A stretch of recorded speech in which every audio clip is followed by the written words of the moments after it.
all, thank you very much for talking to us today, Nikhil. Of course, thank you for taking the time. Archer's aviation participation at the Dubai Air Show, it signifies a significant presence in the Middle East.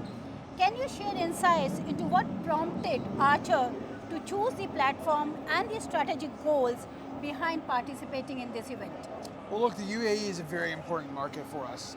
Just 1 month ago, we signed an agreement with Aviation, which basically outlines the plan for us to operate here in the UAE, as well as potentially bring supply chain and engineering to the country as well. So our presence here at the air show is in celebration of that, as well as our longtime investor, Mubadala. That's really interesting. Congratulations Thank for you. the agreement. Thank you. As a leader in the electric vertical taking off and landing technology, what key developments or advancements is Archer showcasing at the Dubai Air Show, especially considering the regional context and the market demands?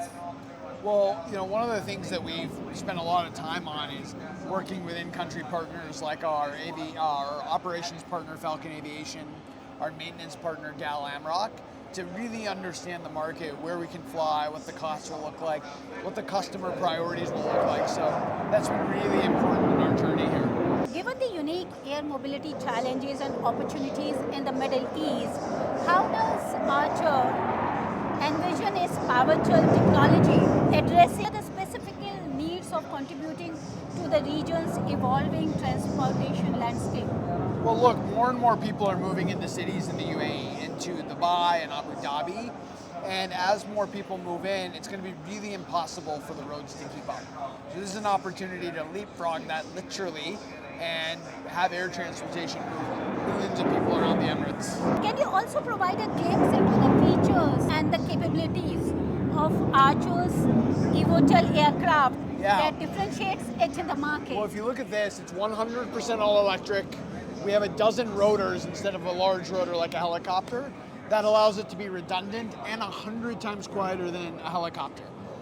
It's got 4 seats and a pilot. So about 1,000 pounds payload, about 450 kilos. It can fly about 160 kilometers at 250 kilometers per hour. So it's fast, it's lightweight, it's affordable, and it's 100% all electric. So a trip from, say, here to the Palm Jumeirah would be 200 dirhams in 10 minutes. Wow, that's wonderful. That's really exciting. Exactly. How does Archer perceive the regulatory landscape for eVTOL technology in the Middle East, and are there any discussions relating to the regulatory? There are. We're working very closely with the GCAA. The GCAA is the regulatory body for the UAE. They came out to go visit us in California just 3 weeks back. They brought all of their senior leadership. They saw our aircraft, our headquarters, met our team, and they're very excited to work with us to make sure this can be certified in the UAE, such that we can fly here in 2026. Oh wow, that's very, very interesting. Soon. But I also read that in 2026, you are also planning to launch a similar facility in India. That's right. So how do you see that? Well, look, I think there's massive demand in this part of the world. UAE and India are going to be our first 2 international markets. We're going to launch both of them in 2026, no issue. The COP28 is happening in UAE, and sustainability in the aviation is a big talk today. It is. So how does Archer Aviation consider environmental concerns and all? It's very important to us. So you can't quite see it, but inside of this aircraft, inside of the wings, there are 6 battery packs.